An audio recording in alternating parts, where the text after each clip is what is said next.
तब चंद्रगुप्त ने अखंड किया। फिर अपनी कलम के दम पे उसे भीमराव ने बुलंद किया। जब भारत अपना बिखरा था तब चंद्रगुप्त ने अखंड किया। फिर अपनी कलम के दम पे उसे भीमराव ने बुलंद किया।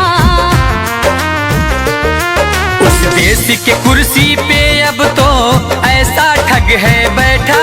उस देश के कुर्सी पे अब तो ऐसा ठग है बैठा। जो देश को ऐसे बेच रहा कि नाम पड़ा विक्रेता। वो चाय बेचते बेचते अब बन गया देश विक्रेता। आया देश विक्रेता, देखो आया देश विक्रेता। आया देश विक्रेता, देखो आया देश विक्रेता।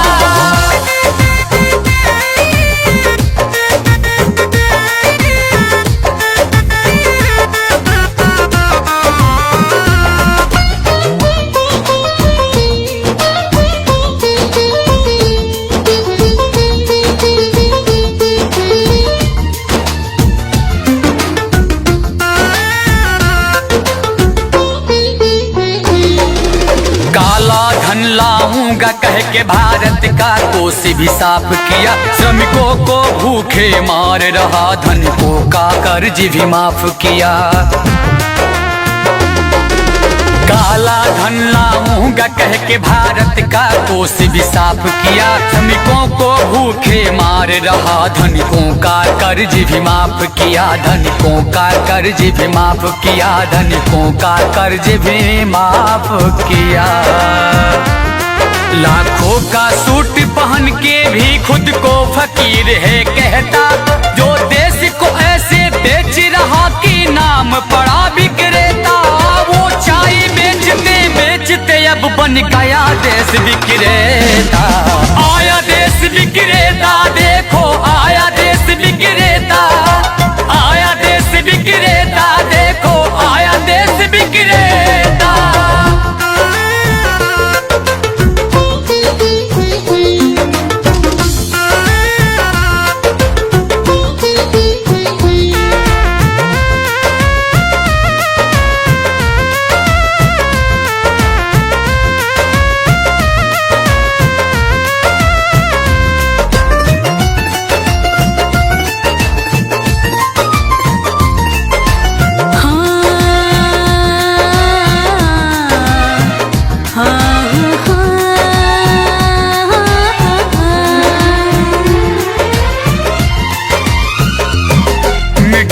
तो उसके जूते का कैसा है स्वाद बताती है। जब जब चुनाव हो तब उसको माँ की याद आती है।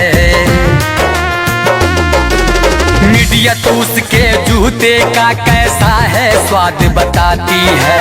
जब जब चुनाव हो तब उसको माँ की याद आती है। माँ की याद आती है। माँ की याद आती है। किसी का संग दिल पति है तो वो किसी का मतलबी बेटा। जो देश को ऐसे बेच रहा कि नाम पड़ा विक्रेता। वो चाय बेचते बेचते अब बन गया देश विक्रेता। आया देश विक्रेता, देखो आया देश विक्रेता।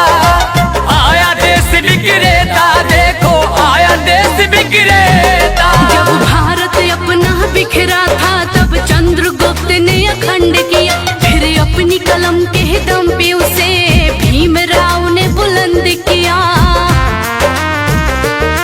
उस देश के कुर्सी पे अब तो ऐसा ठग है बैठा। उस देश के कुर्सी पे अब तो ऐसा ठग है बैठा। जो देश को ऐसे बेच रहा कि नाम पड़ा विक्रेता। वो चाय बेचते बेचते अब बन गया देश विक्रेता।